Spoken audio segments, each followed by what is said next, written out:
Se inscreva em nosso canal de psicologia. O link está na descrição do vídeo. Olá, sejam todos bem-vindos mais uma vez ao seu canal Plenitude Net. Eu sou o pastor Jonas Siqueira, trazendo para você mais um tema palpitante, um assunto atualíssimo, um assunto do momento. E o assunto de hoje é sobre divórcio.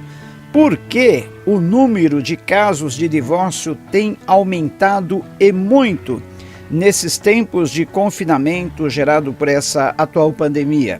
Por que esses números têm aumentado? E entre os evangélicos, este número também tem aumentado? Você vai saber daqui a pouquinho. Quais os motivos para isso? Por que esse número de divórcios tem aumentado? Quais seriam as soluções? O que a Bíblia diz a respeito disso? O que o Senhor Jesus Cristo falou a respeito de divórcio e novo casamento? Será que ele falou a respeito disto? Vamos ver isso tudo daqui a pouquinho, mas antes disso, não se esqueça de se inscrever no nosso canal aí, ativar o sininho, porque só se inscrever não adianta, tem que ativar o sininho, tocar no sininho, para quê? Para que o YouTube mostre a você, avise você quando nós postarmos novos vídeos, ok? E é muito importante o seu joinha, o seu like, para que esse vídeo ganhe relevância. Comente aí também nos comentários, aí deixa o seu comentário a respeito do que você acha de tudo isso, qual o seu pensamento, e sempre, é claro, né, pautando aí pelo respeito, comentários pautados na Bíblia, tá?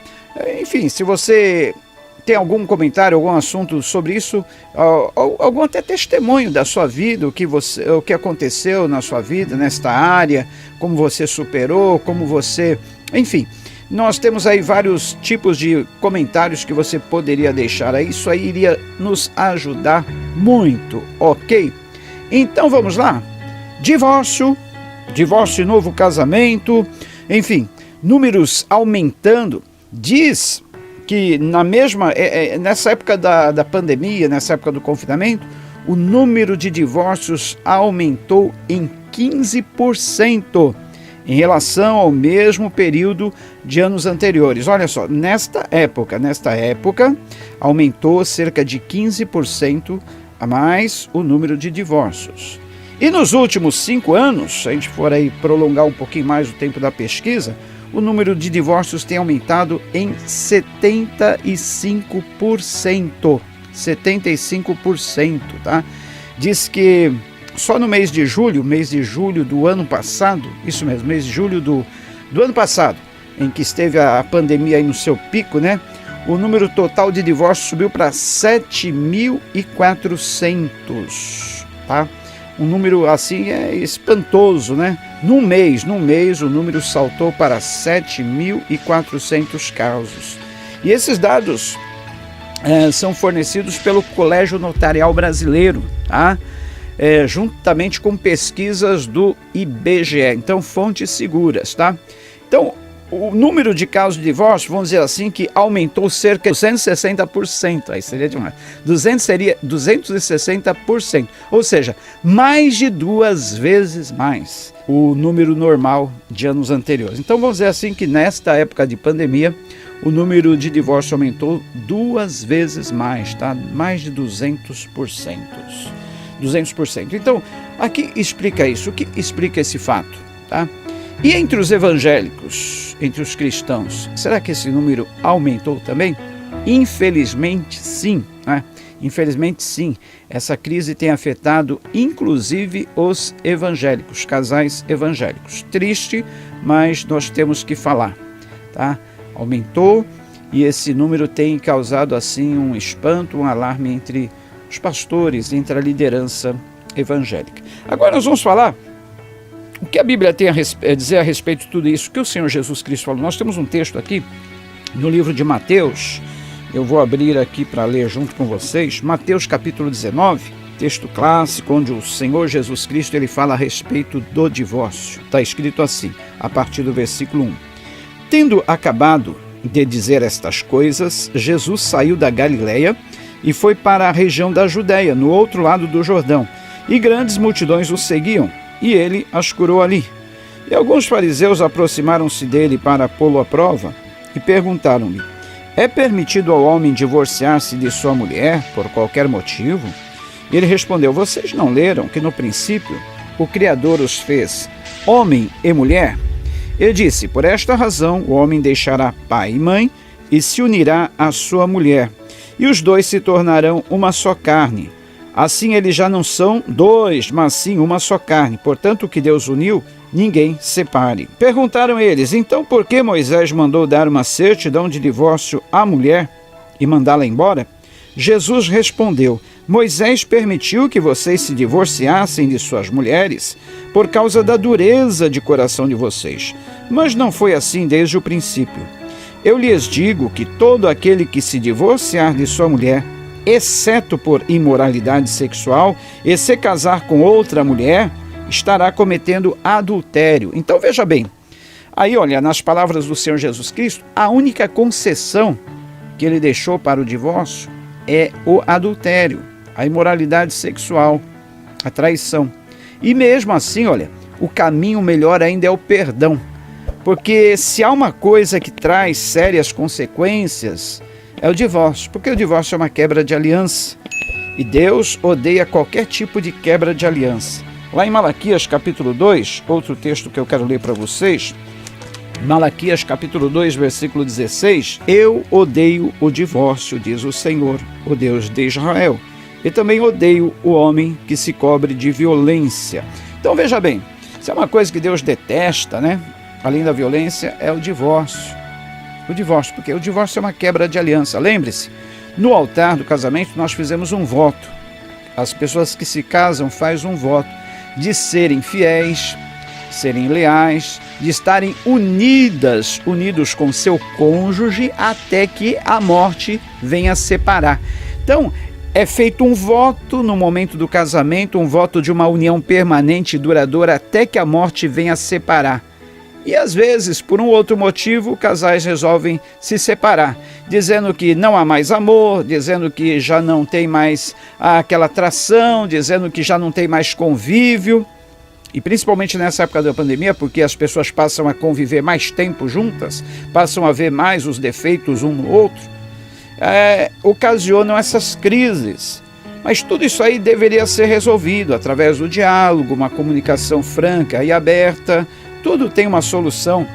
E um texto que nós nunca deveríamos esquecer está também na primeira carta aos Coríntios, no capítulo 13, que fala sobre as características do verdadeiro amor. Primeira carta que Paulo escreveu aos Coríntios, capítulo de número 13.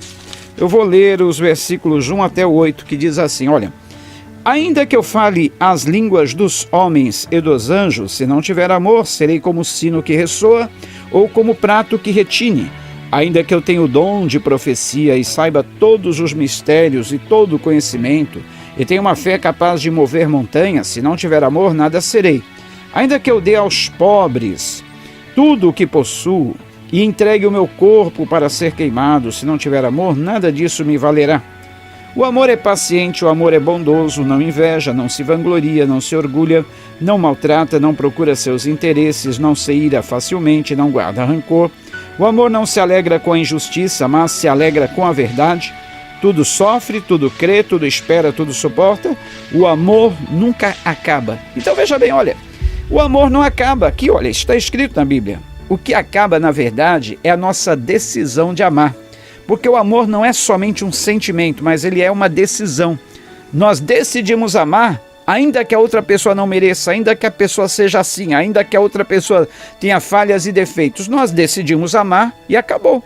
O Senhor Jesus Cristo não decidiu nos amar, ainda que fôssemos falhos, cheios de pecados e imperfeições. Ele decidiu amar, pronto, amou-nos até o fim, até o ponto de morrer se entregando por nós na cruz. Então, o amor é mais do que um sentimento, é uma decisão que nós tomamos de amar a outra pessoa incondicionalmente. E quando nós fazemos isso mediante um voto no altar, ali é feita uma aliança que, se quebrada, traz consequências trágicas, sérias. Principalmente, olha, ainda que o casal não tenha filhos, traz consequência porque há uma quebra, há uma ruptura naquela união que foi consolidada. é uma separação. Emocionalmente, muitas vezes a pessoa não está preparada para isso. Vai gerar uma série de conflitos interiores, uma série de traumas. E principalmente quando o casal tem filhos, aí não só ficam os traumas na vida dos cônjuges, como também na vida dos filhos. Então é preciso pensar em tudo isso. Hoje, com a atual pandemia, é muito fácil divorciar. Pode ser feito até pela internet, se não houver filhos menores, não houver litígio. Enfim, é muita facilidade. Esse é um dos motivos também porque tem aumentado o número de divórcios, casos de divórcios aí nessa atual época do confinamento, da pandemia. Tudo fácil, mas veja bem, é fácil divorciar sim, mas as consequências que ficam não são fáceis de superar. Por isso que o melhor caminho é o perdão, tá? É você tomar essa decisão de amar, sim, independente das circunstâncias, independente das falhas do cônjuge, independente dos gênios, né? Tudo isso pode ser conversado, toda essa situação pode ser mudada, tá? Tente o caminho do perdão, tente uma vez. Alguém já disse que todo bom casamento é formado por dois bons perdoadores, dois grandes perdoadores, porque casamento perfeito não existe, não existe perfeição, não existe pares perfeitos. Nem em caixas de sapato nas lojas você tem pares perfeitos.